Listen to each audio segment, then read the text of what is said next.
Welcome to the Google Retail Blog. Today we'll be speaking with Ken Cassar. Ken is the Vice President of Industry Insights for Nielsen Online. We'll be speaking with Ken about his recent research report, Pinpointing the Value of Multi-channel Consumers.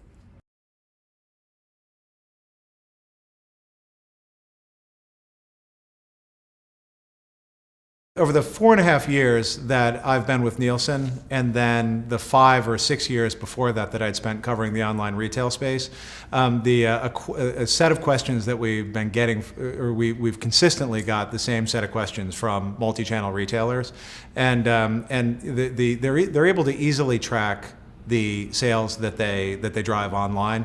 They're able to see how many people visit their websites. They're able to look at conversion rates. But what they're not able to clearly track is the effect of website visitation on offline sales. And so it's a topic that we've addressed in custom projects for our clients over the years. But we thought that it was a good opportunity to really sort of take a broad look at the question and for something that was available for public consumption. So in May of 2008, we did a survey of about 2,000 people where we asked about their purchases in the consumer electronics category and in the pet food category. We weren't just focused on their online purchases. We looked at both offline and online purchases, and we asked an awful lot of questions about why they use the different channels, how they use the different channels relative to each other. And then the other piece is that we looked at data from our HomeScan Online service. That's it's a panel of 20,000 people where we're able to track their online behaviors, and we're also able to track their offline purchase behaviors. So as a result of that, we're able to see pretty comprehensively how online behavior and offline sort of intersect with each other.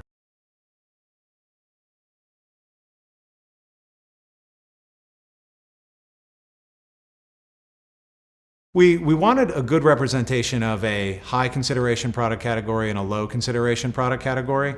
On the high consideration side, consumer electronics was the most obvious because the price points tend to be high. There are a lot of different specs. There's a lot of information that consumers need to gather as they're researching the product. Pet food seemed like a good representation of a low consideration category, but it wasn't a no consideration category. It's not toilet paper. It is something where occasionally people are thinking about the ingredients of the product, but it's one where typically it tends to be a relatively low consideration purchase.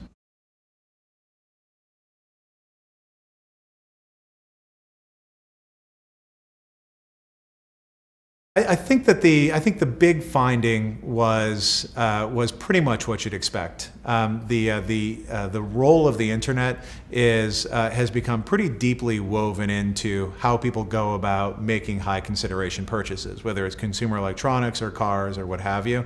In lower consideration categories, the internet is there. People do use the internet in order to make product evaluations when they need to, but it's a lot less consistent. The vast majority of pet food purchasing that people make, not surprisingly, doesn't require any research, and so the role of the internet is relatively light.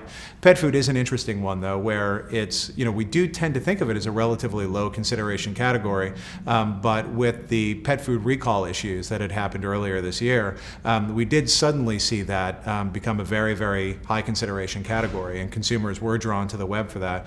And so it is an opportunity for manufacturers and retailers to use the web to relay information to people and help inform them in situations where they need to be informed.